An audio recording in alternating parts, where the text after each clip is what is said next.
Good day guys, long time no speak. It's me Nate. I'm back from a small hiatus. I'm actually still working on this video project which is taking up a lot of my time.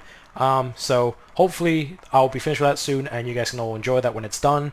But for now let's stick with the topic at hand. You guys all came to have a look at this. So this is a mod for DCS. It's the Rafale. I actually, to be honest with you, can't remember if there was a Rafale model before I added this into my game, so I do apologize. I can't verify whether this is taken from the game or not. Although as of now, there are 4 liveries for this aircraft, of which one is standard, one is marine, one is a tiger meat, and one is a special livery, which I've seen in a photo somewhere in an air show. It's an all black livery. It's very fancy. But all the aircraft is of DCS quality. This is for DCS 1.5 for all of you who are interested. I got this about 2 weeks ago and I've been playing around with it since. It's in fact carrier capable, which is very cool, and you can have weapons on it, although with some limitations. As usual to these modded aircraft, which are not made by a company, which are private modders. So this is made by Zigger 1984. Sorry. Zigger 1984. It's taken from the Russian DCS forums. I don't know whether he took it down from the Russian forums or he made it himself. There was a whole bunch of text in Russian. I can't read it, so I do apologize. I can't give you more information on this. I do know that there was a Russian DCS forum, though, that was a complete treasure trove for modded aircraft. There was a functional A7, F-18s, and I think there's an F-16 which I will load up later today. If I get around to doing the testing on it. But I've done some testing of this aircraft, so I've come to some initial conclusions. As usual, someone will point to me, whether I've done something wrong in the comments. So if something's not right here, someone will point it out in the comments below anyways, so you can go read that. But I'll have I kind of want to loiter on the external because there's a reason I don't really want to go to the external, but we're going to have to take the bullet and have a quick look. So I'll just quickly jump into the pit. And let's look down, and this is the reason why I was not so keen on the inside. You can see there my 8-bit hand and my other 8-bit hand holding on to what appears to be nothing. Now the first interesting thing I just noticed when I got this was the hovering in mid-air symbology, and I immediately knew, and it's very obvious very quickly, that this is taken from either a MiG-29 or an SU-27. So that's where the if you don't know what the giveaway is, it's because this is the navigational display or some other information on the display. Now I haven't played the FC3 aircraft in a long time, but that's what the display would be. And of course that these units are in Russian symbology. The aircraft cannot be armed while engine's running, so that's why the aircraft's off. I'll quickly boot it all up while I get it all done. The aircraft has a ECM pod mounted. I don't know where that's supposed to be mounted on the aircraft. Someone, I'm sure, again, will point out to me, but I always mount it there. There are a lot of fuel tank only pods. Number 6, the centerline pod, is a fuel tank only pod, and the inner wing pylon, I believe, number 10, is also a fuel tank only pod, and in this case, number 2. So it does hold a fair amount of fuel. The missiles are a combination of French and American weapons. So whatever you use is up to you. I believe the missiles are all fully functional. There's also a smoke winder, which is a sidewinder look-alike, which emits smoke. So the one thing that this aircraft would probably be very good for and appealing to are people who want to use this aircraft to film aerobatics. And it is a very agile plane, and it would be very, very suitable for that. Now I'm just going to dump on some Arcade 2s, and I'll dump on the sidewinders, the wingtip, just to demonstrate the weapon functionality. Once that's all done, I'll show you the cockpit again and show what I mean by the visibility. So the cockpit doesn't look great, but if you just look forward, this, for all purpose and intent, would just look like a Rafale pit, at least to someone who's only giving a cursory look. And if you look to the wingtip, you can see the pilot's face, and that's quite cool because you can get an in-cockpit look at the pilot's face, looking at, say, if there was a formation, a wingman on the side, and the same thing over on this side. He does the same thing.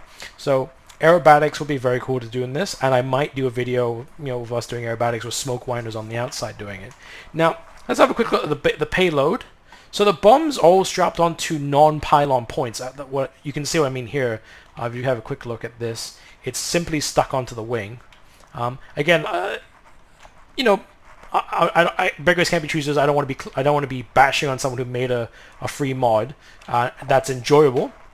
I'm just pointing out that there are flaws with this aircraft, so don't expect a perfect aircraft, at least not comparable to the paid modules.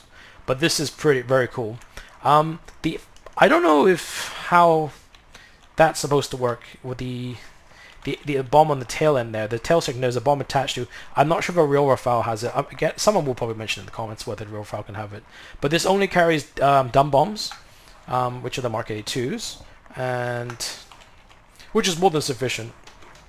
The other interesting Russian giveaway is that the aircraft uses a Russian weapon mechanics, so the weapon release is the main trigger, so you use the main trigger for everything rather than the firing trigger. Now the aircraft engine isn't starting up, so what have I done wrong here?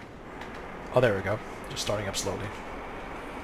The other thing I would like to demonstrate to you guys, if you guys are even at all interested, is that I've actually removed the ground limitation for the camera. So if anyone wants to look at that, I can give you the very brief code change you need to do.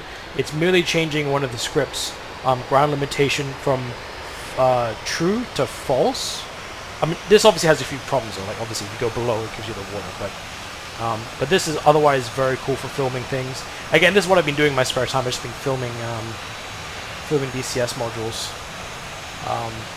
So hopefully that'll be done soon.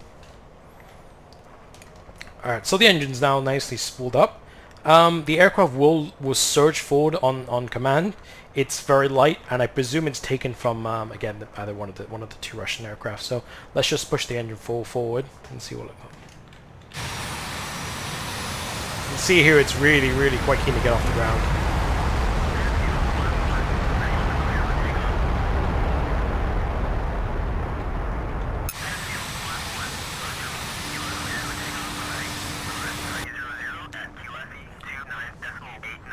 So I'll just zoom climb up and get these bombs ready to go. So as usual, the Russian aircraft number 7 gets you the ground weapons, and the dots are the dot on the thing is the release impact point. And so let's go into a quick dive. Oh, let's climb forward. Let me get the camera angle right so I can have a look where the bombs are. How that works. This aircraft is a bit finicky, and if you have your trim set, or if you've got a good trim for the aircraft, it would help a lot. So now let's zoom up, and let's push the nose down and get these bombs off the row. So the bombs, again, like I said, drop on the trigger.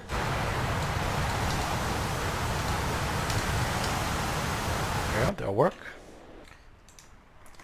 So I had a bit of a problem with the editing, and I lost a bit of sound, so I'm actually have to dub over this section of the video.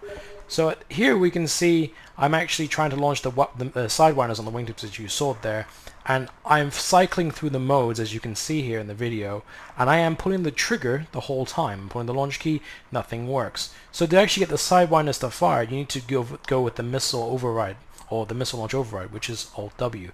Once you've tapped Alt W, pull the trigger, and missiles away.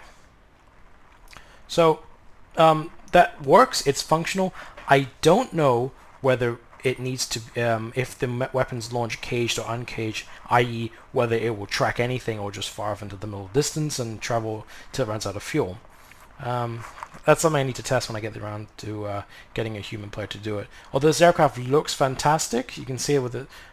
It's really gorgeous. The chaff flare things look great, and it would be a really great aircraft to do just video footage, or machinima movie, aerobatics, just anything for a YouTube video kind of thing would be great. So that's it for the day. I think there's not much for me to input for you guys here. This is a really good aircraft to fly around for fun, and I hope to see you guys soon with another aircraft. Alright, well, this is Nate, out.